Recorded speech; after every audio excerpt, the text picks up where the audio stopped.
My family first came here in the late 18th century to this area. Before that, they were a mixture of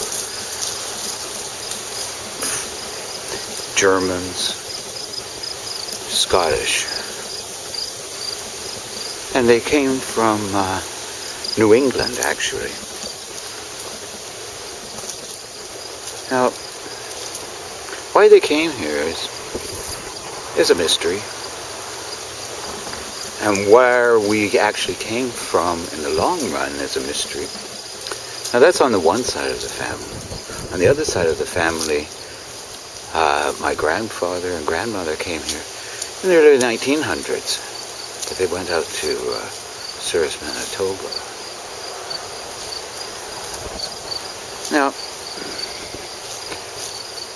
they were farmers. My grandfather was a landowner, which would have made him sort of to be at least a petty noble person.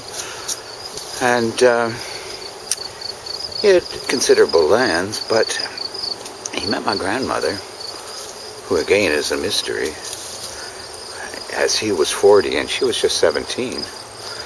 And he left all the property to his brother, and they left him and his new bride to come to Canada. And so we're here as a result of that. In Peterborough, we have a strange legacy here. At one time, it was thought this was going to be the center of industry for the area. But then, the advent of the car changed all that. And the railroad and the canals became almost superfluous. And so now, what do we have here? Abandoned railroad tracks.